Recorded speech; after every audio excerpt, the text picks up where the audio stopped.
नमस्कार बच्चों, आपका स्वागत है मेरा यूट्यूब चैनल मैथ से तमरझा में। इस वीडियो में हम क्लास 10th का मिशन गणित के तहत दिनांक 9 जनवरी 2024 का रिवीजन वर्कशीट लेकर के उपस्थित हूँ, जो चैप्टर नंबर 2 पे आधारित यानी पोलिनोमियल पे आधारित है। आइए सवाल को देखें। कह रहा है which of the following is not the graph of quadratic polynomial, अर्थात ये निम्नलिखित में से कौन सा द्विघात बहुपद का ग्राफ नहीं है। तो द्विघात के की आकृति जो होती है परवलयाकार पैराबोलिक होता है, तो जरूरी नहीं है जो कि यहाँ पे ये चिप बने, क्योंकि आप जानते हैं जो कि इमेजिनरी मतलब वास्तविक होता है तभी तो यहाँ पे जुड़ पाएगा। वास्तविक नहीं हो तो वो ऊपर ही कट सकता है या नीचे हो सकता है, तो लेकिन आकृति ऐसे ही होगी। तो ये कुछ बच्चे इसको भी समझ लेते हैं। अब देखिए ये आकृति है, ये भी है, यहाँ पे तो टच कर रहा है एक बिंदु पे, यहाँ पे दो बिंदु पे, यहाँ पे देखिए 1 2 3 3 पे टच कर रहा है, तो ये नहीं होगा, क्योंकि अधिकतम इसके ग्राफ 2 होते हैं। कम से कम 0 भी हो सकता है, 0 या 1 या 2, अधिकतम 2 ग्राफ होते हैं, क्योंकि जब दोनों की वैल्यू बराबर हो जाए तो एक ही होता है। तो इसके अधिकतम शून्यक 2 होते हैं। कह रहा है अगला, तेज तूफान के कारण एक बिजली का तार चित्र में दिखाए गए अनुसार झुक जा गया। निम्नलिखित प्रश्नों के उत्तर दीजिए। अर्थात due to heavy store an electric wire got bent as shown in the figure. Answer the following question. How many zeros are there for the polynomial representing the shape of wire? कितने zero आपको दिख रहे हैं? X axis पे कितने जगह पे touch कर रहा है? सिर्फ एक्स एक्सिस पे हमें देखना है, क्योंकि इसका जो स्टैंडर्ड फॉर्म होता है ax² प्लस bx होता है प्लस c, ये होता है मानक रूप। तो हम एक्स एक्सिस को, वाई को नहीं देखेंगे, एक्स एक्सिस पे कहाँ कहाँ टच कर रहा है। तो 2 जगह टच कर रहा है तो लिखेंगे 2। The zeros of polynomial represent zeros of polynomial represented by the wire are. कहाँ कहाँ ये जीरो टच कर रहा है, ये यानी तार द्वारा दर्शाए गए बहुपद के शून्य कौन कौन से हैं? देखिए तो -1 और -2 पे है, यहाँ पे 1 और 2, तो -2 और 2 जो कि ऑप्शन चौथे में है। यदि द्विघात बहुपद x² 3x प्लस k का एक शून्यक 2 है तो k का मान निकालिए। यानी if one of the zeros of quadratic polynomial this is 2, find the value of k। यानी जब हम शून्यक 2 दिया हुआ है तो बहुपद मान लेते हैं f x बराबर में दिया हुआ है x² plus 3x plus k, और जब k का वैल्यू x बराबर में ये शून्यक है, 2 रखने पर जो हो जाएगा, ये जो हो जाएगा fx बराबर में शून्यक है तो ये 0 हो जाएगा।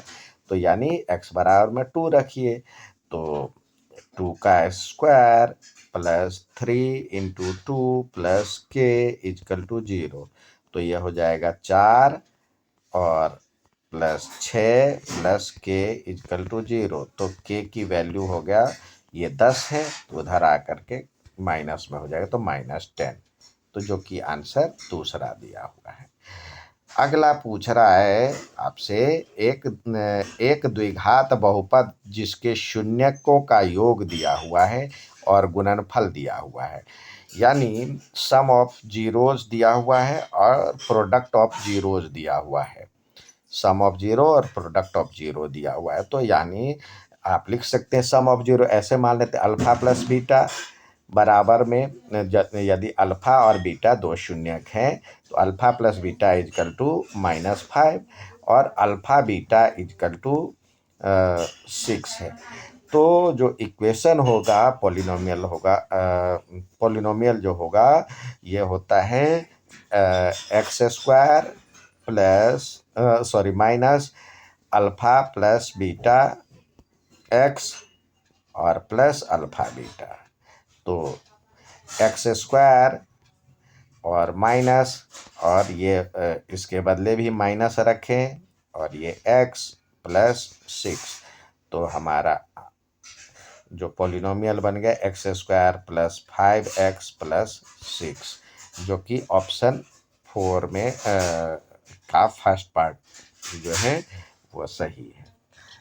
नेक्स्ट सवाल पूछ रहा है, यहाँ पे दिया हुआ है p के किस मान के लिए -4 बहुपद का एक शून्यक है। अर्थात जो कह रहा है इसमें for what value of p -4 is a zero of polynomial. अब -4 जीरो इसका जीरोज है तो f(x) बराबर जो है आपको दिया हुआ है x square -2x -7p plus 3। अब कह रहा है f-4 रखने पर ये 0 हो जाना चाहिए, तो ये बराबर में 0 हो जाएगा। तो रखिए x के बदले -4 का square -2 into -4 -7p plus 3 is equal to 0। अब ये -4 का स्क्वायर तो 16 हो गया और ये भी माइनस माइनस प्लस हो जाएगा तो 4 2 जा 8 -7p और -3 हो जाएगा, ब्रैकेट खोलेंगे तो -3 हो जाएगा। अब बराबर में 0 तो ये हो गया 16 और 8 24 में से 3 गया तो 21 -7p इजकल टू 0, यानी 21 बराबर हो जाएगा 7p। तो p इजकल टू हो जाएगा 21/7 जो कट करके 3 आएगा। तो यहाँ पे p इजकल टू 3 हो गया आंसर। नेक्स्ट देखते हैं सवाल। यहाँ पे जो नेक्स्ट सवाल है चौथे की तरह ही है, ये अल्फा और बीटा जीरोज है तो alpha plus beta is equal to 6 है और alpha plus beta is equal to 4 और alpha plus beta is equal to 6 और alpha into beta is equal to 4। Then write the polynomial, यानी शून्यकों का योग दिया हुआ और शून्यकों का गुणनफल दिया हुआ। तो हम इक्वेशन जानते हैं x square minus alpha plus beta x plus alpha into beta होता है। तो अल्फा प्लस बीटा के बदले 6 दिया हुआ तो एक्स स्क्वायर -6x और अल्फा इंटू बीटा बराबर में 4 दिया हुआ तो ये हो गया पॉलिनोमियल। अब कह रहा है next, if 1 and 2 are zeros of polynomial then find the polynomial। अर्थात यदि 1 और 2 एक बहुपद के शून्यक है तो बहुपद ज्ञात कीजिए। तो अल्फा बराबर मान लेते हैं 1, बीटा बराबर मान लेते हैं 2, तो alpha plus beta is equal to क्या हो जाएगा 1 + 2 इजकल टू 3 और alpha into beta is equal to क्या हो जाएगा 1 × 2 बराबर में 2। तो ये आपको निकल गया। तो इक्वेशन क्या होता है पॉलिनोमियल क्या होगा x square minus alpha plus beta x और प्लस अल्फा बीटा। तो x square minus alpha plus beta के बदले आपको आ गया 3 और एक्स और प्लस अल्फा बीटा यानी 2। ये हो गया इसका पॉलिनोमियल। नेक्स्ट देखते हैं। नेक्स्ट कह रहा है जो कि ये बहुपद है तो उसके शून्य ज्ञात कीजिए।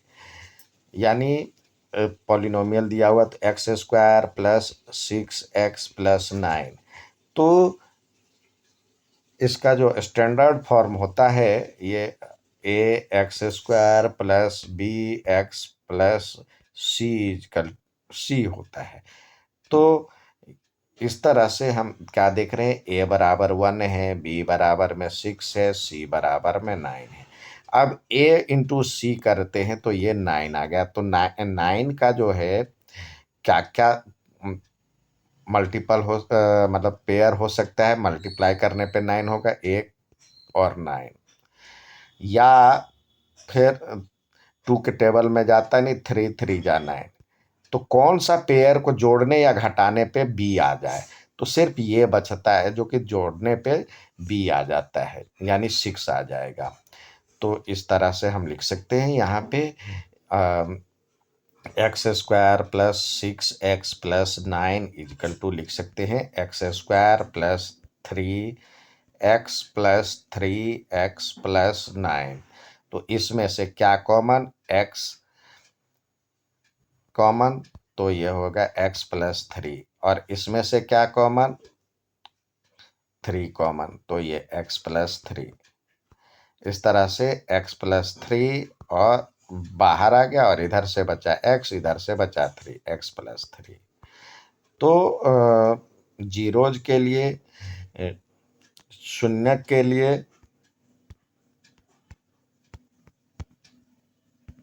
क्या होगा, या तो x प्लस 3 इजकल टू ये जीरो तभी हो सकता है, या तो ये जीरो होगा या ये जीरो होगा, या x plus 3 is equal to zero. जब ये हो जाएगा तो x बराबर -3, जब ये हो जाएगा तो x बराबर -3। तो इस तरह से इसके जो शून्यक हो गए, बहुपद के शून्यक x square plus 6x plus 9 के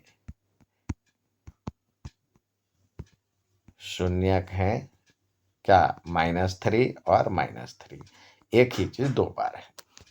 नेक्स्ट सवाल, यहाँ पे कह रहा है जो कि बहुपद दिए हुए हैं उसके शून्य ज्ञात कीजिए और फिर शून्यक और गुणांकों के बीच संबंध स्थापित कीजिए। तो पहले 9x square minus 6x plus 1 है शून्य के लिए, तो बराबर यहाँ पे देखिए a बराबर क्या हो गया 9, b बराबर क्या हो गया -6, c बराबर हो गया 1। तो यहाँ भी मल्टीप्लाई करेंगे, a इंटू सी करते हैं तो 9 आता है।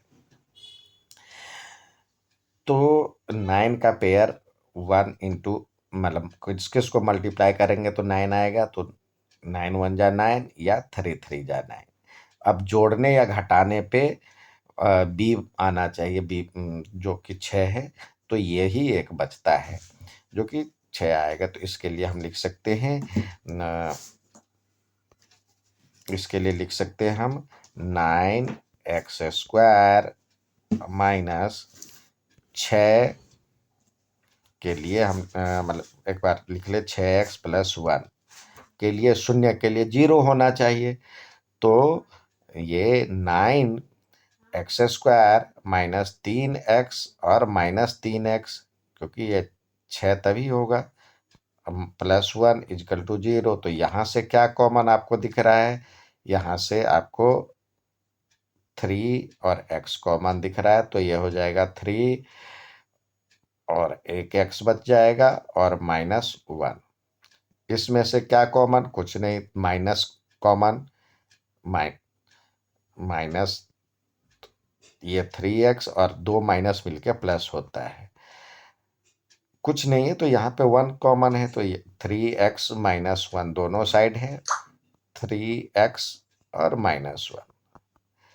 तो जीरोज के लिए, शून्य के लिए क्या होगा, या तो ये 0 होगा या ये 0 होगा। जब ये 0 होगा 3x -1 इजकल टू 0, या 3x -1 इजकल टू 0। जब ये 0 होगा तो 3x बराबर में 1, तो x बराबर में 1/3, और यहाँ भी 3x बराबर में 1, तो x बराबर में 1/3। तो इस तरह से इसके शून्यक हो गए 1/3 और 1 शून्य खो गए 1/3 और 1/3। अब इसका जो संबंध स्थापित करना है तो देखिए ये मान लेते अल्फा बराबर में 1/3 और बीटा बराबर में 1/3। अब अल्फा प्लस बीटा करते हैं तो क्या होता है 1/3 प्लस 1/3। इसको जोड़िए तो क्या होगा 3 और 1 प्लस 1 तो ये हो जाएगा 2/3। और अल्फा इंटू बीटा करते हैं तो क्या होगा 1/3 इंटू 1/3 यानी 1/9। अब हम देखते हैं अल्फा प्लस बीटा बराबर में क्या होता है -b/a। तो अब एक बार करते हैं